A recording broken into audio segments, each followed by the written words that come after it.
성경 말씀 누가복음 2장 40절에서 52절입니다. 아이가 자라며 강하여지고 지혜가 충만하며 하나님의 은혜가 그의 위에 있더라. 그의 부모가 해마다 유월절이 되면 예루살렘으로 가더니 예수께서 12살 되었을 때 그들이 이 절기의 관례를 따라 올라갔다가 그 날들을 마치고 돌아갈 때에 아이 예수는 예루살렘에 머무셨더라. 그 부모는 이를 알지 못하고 동행 중에 있는 줄로 생각하고 하루길을 간 후 친족과 아는 자 중에서 찾되 만나지 못하며 찾으면서 예루살렘에 돌아갔더니 사울의 성전에서 만난즉 그가 선생들 중에 앉으사 그들에게 듣기도 하시며 묻기도 하시니 듣는 자가 다 그 지혜와 대답을 놀랍게 여기더라. 그의 부모가 보고 놀라며 그의 어머니는 이르되 아이야 어찌하여 우리에게 이렇게 하였느냐. 보라 내 아버지와 내가 근심하여 너를 찾았노라. 예수께서 이르시되 어찌하여 나를 찾으셨나이까. 내가 내 아버지 집에 있어야 될 줄을 알지 못하셨나이까 하시니 그 부모가 그가 하신 말씀을 깨닫지 못하더라. 예수께서 함께 내려가사 나사렛에 이르러 순종하여 받드시더라. 그 어머니는 이 모든 말을 마음에 두니라. 예수는 지혜와 키가 자라가며 하나님과 사람에게 더욱 사랑스러워 가시더라. 아멘. 부모가 아기를 낳아서 가장 큰 관심은 뭐냐면 하루하루가 모르게 아이가 성장을 하는 것입니다. 자고 나면 쑥쑥 크잖아요. 자고 나면 크고 자고 나면 크고 그것이 부모에게 큰 기쁨이고 행복인 거죠. 아기를 낳았는데 1년이 되고 2년이 됐는데도 자라지를 않는 거예요. 그때부터는 부모에게는 기쁨이 아니라 근심이고 아주 불안한. 우리가 영적으로도 마찬가지거든요. 우리가 신앙생활을 오래 했다고 해요. 근데 영적으로 전혀 성장이 안 돼요. 기쁨이 아니라 근심이 되고 염려가 돼요. 오늘도 우리가 이 새벽에 기도하는 것은 우리의 신앙에 성장이 있어야 된다라는 부분을 우리는 꼭 기억을 해야 됩니다. 오늘 성경에 보면 제가 이제 40절에서 52절을 읽었는데 40절에 아이가 자라가며 자라다라는 것은 우리가 일반적으로 성장하다. 야, 너 많이 자랐다. 그 말은 뭐 말이야? 너 많이 컸다. 너 많이 성장했다. 그 말이잖아요. 그러니까 아이가 자랐다라는 거예요. 예수님이 자랐다. 여기서 자랐다라는 것은 두 가지예요. 우리가 일반적으로 신체적으로 성장을 했다. 영적으로 성장을 했다. 이렇게 바라보는 거예요. 자라에 강하여지고 지혜가 충만하여 하나님의 은혜가 그에 있더라. 이렇게 했어요. 자, 52절에도 보면 우리가 이 말씀을 너무 잘 아는 말씀이잖아요. 예수는 딱 찍었잖아요. 예수는 그 지혜와 키가 자라가며 하나님과 사람에게 더욱 사랑스러워 가시더라. 자, 지혜는 지식과 다르는 거예요. 우리가 잠언에서 보는 것처럼 지식은 내가 배우는 거예요. 그러니까 이 시대는 지식은 많은데 뭐가 없냐? 지혜가 없어. 우리가 생각할 때 저 사람이 대학도 나오고 참 공부를 많이 했는데 뭐 하는 거 보면 도대체 답답하고 지혜가 없어, 지혜가. 근데 어떤 우리 옛날 사람 보면은 초등학교밖에 안 나왔는데 그렇게 지혜로운 걸 우리가 볼 수가 있잖아요. 지혜는 하나님이 주시는 것입니다. 깨닫는 거잖아요. 사물의 이치를 깨닫고 뭔가를 깨닫는 이 지혜. 예수는 그 지혜가 자랐다. 키가 자랐다. 그래서 하나님과 사람에게 더욱 사랑스러워 가시더라. 여러분, 성장할 것을 보는 것처럼 그렇게 기분이 좋은 것이 없어요. 예를 들어서 화초를 키운 사람들은요, 그 다음날 봤는데 삭신하고 막 열매가 쭉 그걸 보면서 얼마나 기뻐한지 모릅니다. 그 작은 거 하나를 보면서 꽃이 나왔네, 열매가 나오기 시작했네면서 막 대화를 하잖아요. 그러니까 부모가 특히 엄마들이 아기를 이러면서 자고 나면은 이제 말을 하기 시작하네, 뭐 걷기를 시작하면서 막 기뻐하잖아요. 이게 뭐냐면 성장이 주는 기쁨이다라는 거예요. 근데 이제 그 자녀들이 어느 정도 딱 성장을 하면 그때부터 이제 또 안 하잖아요. 근데 우리 신앙에서도 제가 이렇게 보면 성장하는 것을 보면 그렇게 기쁠 수가 없어요. 근데 성장이, 우리가 어른이나 아기나 성장이 멈췄다 하는 것을 우리가 뭐라고 하냐면은 나이 들었다, 그렇게 표현을 하는 거예요. 나이는 나이를 많이 먹어서 나이는 것이 아니라 성장이 멈추는 것, 이것을 나이 먹었다, 이렇게 표현을 하는 거예요.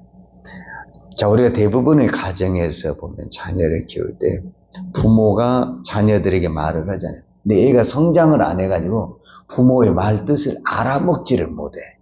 그러니까 부모는 더 답답한 거야.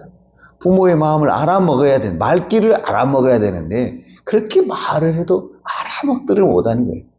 왜냐하면 성장이 안 되니까 부모의 말을 알아먹지를 못하는 거예요. 그런데 오늘 성경에 보면은 이 반대 현상이 나타나게 됐어요. 예수님이 오늘 성경에 뭐라고 그랬습니까? 12살이 되어서 예루살렘에 유월절이라는 절기를 지키러 올라갔다, 이렇게 표현을 했어요. 자, 유대인의 나이는 우리나라와 약간 다르는데 유대인은 13살을 기준으로 해서 성인 나이로 봅니다. 거기는 우리 나이로 표현하자면 만 나이를 이야기하는 거예요. 만 나이. 그러니까 13살이면 성인이 되는 거예요. 그러니까 예수님이 12살에 올라갔다는 것은 이제 마지막으로 부모와 함께 갈 수 있는, 성인이 될 때는 부모와 안 갑니다. 이제 개인적으로 가는 거예요. 그러니까 마지막으로 부모와 이 성전에 가는 이 시점이 있어요. 부모와 이제 예수님과의 이제 대화가 이루어지는 오늘 성경인데, 그 사건이 뭐냐면은 예루살렘에 올라가서 절기를 마치고 이제 집으로 돌아가는 길에 이제 예수님의 부모 입장에서 요셉과 마리아죠. 요셉과 마리아는 예수를 잃어버린 거예요. 예수를. 그래가지고 이제 막 길거리를 찾다가 결국 어디까지 다시 오게 됐냐면 성전을 오게 된 거예요. 성전에서 와서 보니까 이 성전에 있는 이 애기라고 생각했던 이 예수가, 자, 사심절에 사흘에 3일 동안 헤매다가 성전에서 만난즉 그가 선생들 중에 앉으사 그들에게 듣기도 하며 묻기도 하시니 듣는 자가 다 그 지혜와 대답을 놀랍게 여기더라. 성전에서 계속 막 변론, 우리로 말하면 변론이죠. 토론하고 변론하고 물어보고 답하고 막 이런 걸 하고 있는 거예요. 그 모습을 본 이제 부모가 깜짝 놀라가지고 48절에 이렇게 예수에게 이야기하는 거예요. 그의 부모가 보고 놀라며 그의 어머니는 이르되 아이야 어찌하여 우리에게 이렇게 하였느냐, 보라 내 아버지와 내가 근심하여 너를 찾았노라. 자, 예수님이, 부모님이 이렇게 답변했다면 애들이 뭐라고 답변을 해야 되겠어요? 미안해요. 제가 이야기하다 보니까 깜빡했어요. 그렇게 이야기해야 되잖아요. 그런데 예수님이 뭐라고 그러냐면 49절에 예수께서 이르시되 어째 나를 찾으셨나이까? 내가 내 아버지 집에 있어야 될 줄을 알지 못하셨나이까 하시니. 이거 좀 대화가 좀 이상하잖아요. 그러니까 이제 이걸 어떤 관점으로 봐야 되냐면은 부모와 아기의 관점에서 말한다면은 어머니 제가 잘못했어요. 그때 바로 따라 나서야 되는데 이야기하다 보면 늦어, 이렇게 이야기하는 건 맞는 거예요. 그런데 지금 여기서 이야기하는 것은 부모와 아기 아니라 부모와 예수님과 대화다, 이렇게 생각을 하시면 이제 답이 나오게 되는 거예요. 그러니까 마리아가 여기서 이제 마리아의 그 영적인 상태가 나와요. 영적인 상태. 50절에 그 부모가 그가 하신 말씀을 깨닫지 못하더라. 그러니까 제가 이제 반대 현상이 오늘 사건에 나왔다고 그랬잖아요. 그러니까 우리 집에서는 부모가 자식에게 말하면은 자식이 뭔 말인지를 깨닫지를 못한다니까. 근데 오늘 성경에서는 예수님이 말하는데 부모가 뭔 말인지를 모르는 거예요. 이게 이제 반대 현상이 지금 나타났다는 것을 제가 이야기를 하는 거예요. 그럼 왜 이런 현상이 나타났냐? 예수는 자랐는데 부모는 자라지 않았다라는 현상이 나타나게 됐다는 거예요. 자, 이제 그것을 이제 몇 가지로 제가 성경적으로 찾아보면은, 이제 우리가 이 성경을 볼 때 이렇게 봐야 되거든요. 무엇을 봐야 되냐면은, 가브리엘 천사가 어느 날 이제 마리아에게 나타났어요. 그래서 마리아에게 은혜를 입은 자여 하면서 이제 내가 아기를 가질 것이다. 성령으로 된 아기, 성령으로 잉태를 할 것이다. 이렇게 이야기를 하는 거예요. 그때 이제 그 마리아 입장에서는 충격적인 말이죠, 이 말이. 그때 그 천사가 마리아에게 해준 말이 있어요. 이 말을 마리아는 분명히 알고 있어요. 자, 제가 그거를 읽어드릴게요. 1장 35절에 보면 천사가, 그러니까 마리아는 나는 사내를 알지 못하고 나는 아직 결혼도 안 했는데, 우리말로 표현하자면 어떻게 내가 아기를 낳을 수 있습니까? 그러니까 이제 천사가 그거는 성령으로 잉태된 거다 이렇게 설명을 하면서 뭐라고 표현하냐면, 누가복음 1장 35절에 천사가 대답하여 가로되 성령이 내게 임하시고 지극히 높으시니 능력이 너를 덮으시리니 이름으로 나실 바 거룩한 자는 하나님의 아들이라 일컬음이라. 그러니까 너는 사람의 아들을 낳은 것이 아니라 하나님의 아들을 낳을 것이다, 그 말이에요. 이게 굉장히, 그러니까 마리아는 우리가 겉보기에는 사람의 아들을 낳았지만 사실은 하나님의 아들을 낳은 겁니다. 그걸 누가 아느냐? 마리아가 합니다. 왜냐하면 마리아가 사람의 아들을 낳았다. 그렇다고 한다면 요셉과 결혼을 해서 낳아야 되는 것입니다. 그러면 이거는 사람의 아들이 되는 것입니다. 근데 분명히 마리아는 알잖아요. 내가 사내를 알지 못하고 내가 결혼을 안 했다는 것을 알잖아요. 누가 뭐라 해도 본인은 알 거 아닙니까? 본인은. 그런데 내가 아기를 낳았다라는 거예요. 그러면은 이 아기가 누구의 아기냐? 이거면 누구의? 분명히 아기를 낳았다라는 것은 우리로 말하면 씨를 받았다라는 거잖아요. 씨를. 그런데 남자를 모르고 결혼을 안 하고 내가 아기를 낳았으니까 그러면은 이 씨는 뭐냐? 성령으로부터 받은 거잖아요. 성령으로. 그러니까 이거는 결국은 뭐냐면은 하나님의 아들이라는 거예요. 그러니까 이제 마리아는 그 이후로 분명히 다른 아기를 또 낳았어요. 근데 다른 아이들과 같이 키우면서 마리아는 늘 생각을 하면서도 예수님이 그 어린 그 과정을 다 키웠잖아요. 마리아는. 그러면서 무엇을 잃어버리게 되냐면은 하나님의 아들이라는 것을 잃어버리게 돼요. 지금 오늘 2장에서 하는 얘기가 바로 그 말이에요. 우리가 지금 이 말을 깊이 새겨, 우리가 예수를 믿어서 제가 하나님의 자녀입니다. 내가 하나님의 종입니다. 늘 그렇게 말을 하지만 막 우리가 사회생활하고 막 밖에 막 생활하고 무엇을 깜빡깜빡 했냐면 내가 하나님의 자녀라는 것, 하나님의 종이라는 것을 잃어버리게 됩니다. 그래서 어느 날 하나님의 말씀이 뭔 말인지를 못 알아먹어 버리게 되는 거죠. 지금 마리아에게 이런 현상이 나타났다라는 거죠. 그래서 그거를 예수가 지금 내가 누굽니까? 당신은 알잖아요. 그 말이거든요. 내가 누굽니까? 그러니까 내 아버지가 누구냐? 어떤 부분에서는 요셉과 마리아에게 참 섭섭한 이야기가 될지겠지 모르겠지만 내가 누굽니까? 내가 하나님의 아들이 아닙니까? 그 이야기 아닙니까? 지금 어찌하여 나를 찾으시나이까? 내가 아버지 집에, 여기서 아버지가 누구냐 그 말이야. 내가 아버지 집에, 그 아버지 집이 지금 성전이잖아요. 그러면 내가 누구의 아들이라는 거예요? 내가 하나님의 아들이다. 지금 그 이야기를 하는 거지. 그런데 지금 이 마리아는 예수를 늘 어떻게 보고 있냐? 아직 이제 성인이 안 됐으니까 아기로 보고 있는 거예요. 부모 눈에는 뭐 영원히 아기니까. 그러잖아요. 그래서 48절에도 봐보세요. 마리아가 예수님에게 할 때 그의 부모가 보고 놀라며 그의 어머니는, 이 어머니가 누구예요? 마리아잖아요. 그의 어머니는 이르되 아이야 어찌하여 우리에게 이렇게 하냐.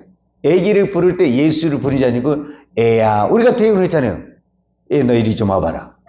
우리가 다 애기라고 그러잖아요. 여러분의 자녀를 뭐라고 그래요? 애기라고 그러지. 아무리 나이를 먹어도 뭐래요? 애기다. 이렇게 표현하잖아요. 그러니까 마리아에게도 여전히 지금 예수님이 이렇게 성장을 해서 이렇게 가고 있는데도 어머니 입장에서는 영원히 뭐가 되는 거예요? 어떤 부분에서는 애기죠, 사실. 그것을 깨워주는 사건이 바로 오늘 사건이었다라고 볼 수가 있죠. 자, 결론은 그것입니다. 이 사건으로 말미암아 누가 이제 다시 눈을 뜨겠어요? 예수님도 성장을 했겠지만은 오늘 마리아가 성장을 했다. 그래서 51절에 보면 예수께서 함께 내려가사 나사렛에 이르러 순종하여 받으시더라. 그의 어머니는 이 모든 말을 마음에 두니라. 그러니까 예수님이 그렇다고 해서 부모를 무시했냐? 그렇지 않았다라는 거예요. 내가 하나님의 아들이라는 것을 깨닫게 해줬지만, 그렇다고 해서 이것도 모르십니까 하면서 부모를 무시하는 것이 아니라 시골에 이제 집에 내려가서 순종하며 잘 받들었다. 언제까지? 예수님이 공생에 사역하기 전까지 어마어마한 시간이잖아요. 30세에 시작을 했으니까. 그러면 그 시간 동안에 부모님을 잘 순종하며 부모님을 공경했다. 이렇게 말을 하고 있는 거죠. 그래서 저와 여러분이 오늘 이 말씀을 통해서 또 깨닫고 깨달은 것은 하나님은 우리의 믿음이 성장하기를 원하십니다. 성장을 하는 데는 반드시 뭐가 필요한지 아십니까? 고통이 필요합니다. 고통이. 자, 내가 여기다 씨앗을 뿌렸어요. 그러면 이 씨앗에서 싹이 나와야 되잖아요. 어떻게 나옵니까? 그 껍질을 뺏기고 우리는 안 보이지만 그 씨앗의 치열한 그 아픔과 그것을 깨고 나오는 거예요. 흙을 뚫고 그 껍질을 뚫고 나와야만이 성장이 되는 거예요. 그러니까 우리가 성장이 왜 안 하냐면은 성장을 하려니까 너무너무 힘들어. 그래서 우리가 주저앉고 그러는 거거든요. 그러면은 성장이 안 되는 겁니다. 여러분 열매를 맺는 것도 가만히 있어야 되는 게 아니에요. 그만큼 이 열매에서 나무에서 많은 진액을 쏟아 부어가지고 그 진통 가운데 열매가 나오는 거잖아요. 그러니까 성장에는 반드시 뭐가 있다? 고통이 있다. 그래서 애들이 성장할 때 뭐라 그래요? 맨날 다리 아프다고 그래, 다리 아프다. 그러면 어른들이 야, 다 클라고 그래, 클라고. 다 크면 괜찮아. 그래서 우리가 그걸 성장통이다, 성장, 이렇게 이야기하잖아요. 그러니까 성장하는 데는 반드시 뭐가 있다? 고통이 있다. 근데 우리는 다들 고통을 안 하려고 하는 거예요. 그러니까 편하기는 좋은데 뭐가 안 되느냐? 성장이 안 된다라는 거예요. 고통이 없는 성장은 있을 수가 없는 것입니다. 왜 저 사람이 저렇게 성숙한 인격이 됐느냐? 왜 기도하는 사람이 됐냐? 왜 하나님이 다 고난을 잊기 때문에 그러는 거예요. 왜 세례 요한이 그 시대에 예수님의 길을 예비하는 이런 훌륭한 선지자가 됐느냐? 그는 빈들에서 말도 못하는 이 훈련과 이 고난을 통해서 이런 하나님의 사람으로 성장했다라는 것을 볼 수가 있습니다. 이 시대에 가면 갈수록 편해져 가고 있거든요. 물론 이거는 좋은 현상이에요. 그러나 조심해야 됩니다. 이것이 결국은 우리의 신앙을 약하게 만들고 무너지게 만드는 것입니다. 여러분, 힘들더라도 움직여야 사는 것처럼 우리는 움직여야만이 육체도 건강하고 영적으로 건강할 줄 믿습니다. 기도하겠습니다. 하나님 아버지 감사합니다. 오늘도 저희들에게 은혜를 주셔서 이 새벽을 깨우며 기도할 수 있도록 하나님께서 우리의 육체도 우리의 영도 붙들어 주시고 인도해 주시니 감사합니다. 하나님, 우리가 이 영적으로 성장할 때 때로는 장애물도 있고 두려움도 있고 여러 가지 환경도 있지만 우리가 믿음으로 나아가려고 할 때 하나님이 도와주시고 붙들어 주실 줄로 믿습니다. 환경을 두려워하지 말고 우리가 끝까지 믿음으로 나아갈 때 하나님이 도와주시고 우리를 하나님의 거룩한 사람으로 성장시켜 주시는 은혜가 있을 줄 믿습니다. 오늘 또 이 믿음으로 이 세상을 승리하게 하여 주시옵소서. 예수님의 이름으로 기도하였습니다. 아멘. 유하는 내게 복을 주시고 너를 지키시기로 하며 유하는 걸굴로 내게 비추사 은혜 베푸시기로 하며 유하는 걸굴을 내게로 향하여 드사 평강 주시기를 원하노라. 이제는 우리를 위하여 이 땅에 내려오신 우리 주 예수 그리스도의 은혜와 아버지 하나님의 그 크신 사랑과 성령님의 풍성한 은혜가 오늘도 믿음으로 성장하여 아버지의 사명을 감당하는 하나님의 종들 머리머리 이해와 이 나라의 민족과 한국 교회 위에 온 열방의 이 생명의 복음을 증거하는 선교사님들 위에와 사랑하는 주의 자녀들 머리 위에 이제부터 영원토록 함께 있을지어다. 아멘.